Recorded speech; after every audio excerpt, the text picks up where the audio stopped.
दोस्तों नमस्कार, स्वागत है आपका इस वक्त न्यूज़ बकेट पर।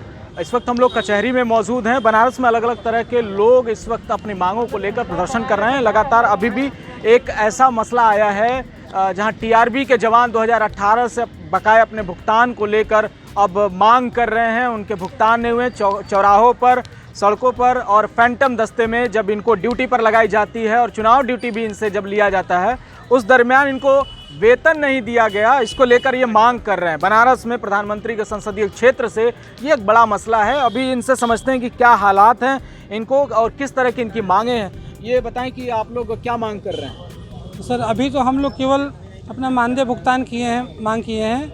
जो हम लोग का अप्रैल 2019 लोकसभा चुनाव में ड्यूटी लिया गया था, जिसकी जांच माननीय मुख्यमंत्री महोदय द्वारा भी कराई चुकी, कुल 42,600 रुपया निर्गत किया जाना है। जो लिखित में एसपी ट्रैफिक साहब ने दिया है कि आपका मानदेय माननीय मंडलायुक्त वाराणसी मंडल वाराणसी महोदय द्वारा लंबित है। और तत्कालीन पुलिस अधीक्षक यातायात महोदय द्वारा हम लोग को मौखिक आश्वासन दिया गया था ड्यूटी के दौरान कि आप लोग का हम लोग होमगार्ड में समायोजन के लिए शासन को, उत्तर प्रदेश शासन को प्रस्ताव बनाकर भेजेंगे, लेकिन ऐसा हुआ नहीं सर। कितने लोग अभी यहाँ शामिल हैं आप लोग? अभी हम लोग लगभग 35-40 की संख्या में हैं। हमारा एक ट्रैफिक ब्रिगेड का जवान सोनू रेकवार, जो बांदा का निवासी था, हुकुलगंज किराए के मकान पर लगभग 8 माह पूर्व आर्थिक तंगी बेरोजगारी से जूझते हुए फांसी लगा के आत्महत्या भी कर चुका है। शासन के संज्ञान में है, लेकिन सभी प्रार्थना पत्र एप्लीकेशन सबकी आवाज़ दबा दी जा रही है।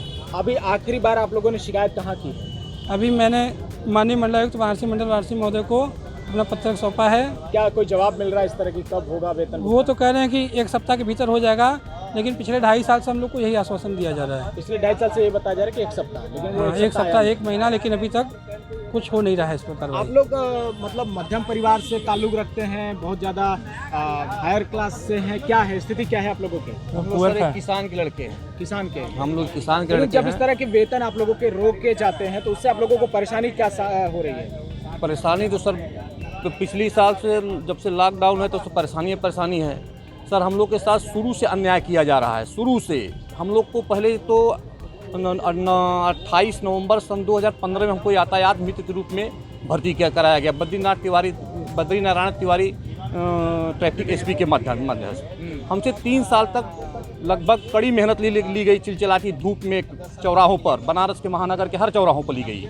उसके बाद 31 अगस्त सन 2018 को हमें तत्काल प्रभाव से हटा दिया गया और यातायात विभाग से हमें ट्रैफिक प्रमाण पत्र दिया गया। उसके बाद से हम लोग रोड पर भटक रहे हैं, बेरोजगार हो गए। आज हम सर 100 टीआरबी नहीं, 100 परिवार हैं। हमारी कोई खोज खबर नहीं होती है। जब भी हम लोग जाते हैं, हम लोग को किसी न किसी तरह से हटा दिया जाता है। आप लोगों को इलाज में, बच्चों की पढ़ाई लिखाई में कुछ नहीं।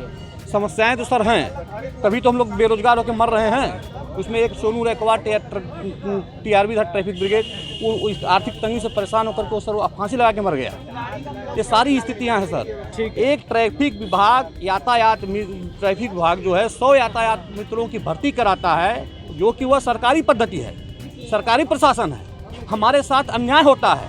अब पूरे 3 साल अन्याय होता है, उसके बाद पूर्ण रूप से हटा दिया जाता है। इसके लिए मानवाधिकार कहीं काम नहीं कर रहा है, पब्लिक कहीं नहीं बोल रही है, कोई हमारी सुनवाई नहीं हो रही है, कोई अधिकारी नहीं कुछ कलम रख रहा है। क्यों नहीं रख रहा है भाई? हम लोग क्या भारत के नागरिक नहीं हैं? हम लोग के साथ इतना अत्याचार क्यों किया जा रहा है? हमको तो उस समय हम लोग से कहा गया कि आपको मोदी जी का सौजन्य प्राप्त है, आपको होमगार्ड में समाहित कर दिया जाएगा, आप लोग कड़ी मेहनत करते रहिए। आज स्थिति है कि हम लोग कोई पूछ नहीं रहा है। क्यों नहीं पूछ रहा है? अभी मोदी जी का सौजन्य नहीं प्राप्त हुआ? कुछ नहीं सर, कोई कुछ नहीं, सब एक दिखावा था। लेकिन हम उसको नहीं मानते। हमें यह विश्वास था कि हम ट्रैफिक विभाग से जुड़े हुए हैं तो कहीं न कहीं हम लोग का भी कुछ न कुछ स्थान मिलेगा, लेकिन ऐसा नहीं हुआ सर जी। शिक्षा मित्रों को तो ग्राम प्रधानों ने सिर्फ अपने बात से रखे थे। 1000 रुपये वो अपने पॉकेट से देते थे। उन्हें आज कहाँ से कहाँ पहुँचाएगा? क्या शिक्षा विभाग उनको भगा दिया अपने घर विभाग से? ठीक है। और हमें कहाँ किया? हमको सब तत्काल रिपोर्ट पर दे दिया। विभाग ने यातायात मित्र के नाम पर इतने सारे लोगों को भर्ती किया और भर्ती के नाम पर क्या हुआ, वो खिलवाड़ आप सब देख रहे हैं। इन 45-50 परिवारों के साथ जो मजाक हुआ है, लगभग 100 टीआरबी के जवान इस वक्त इस संकट में जूझ रहे हैं कि इनके पास न तो अभी कोई वेतन का विकल्प है, न अभी इनके इनकम का कोई सोर्स है।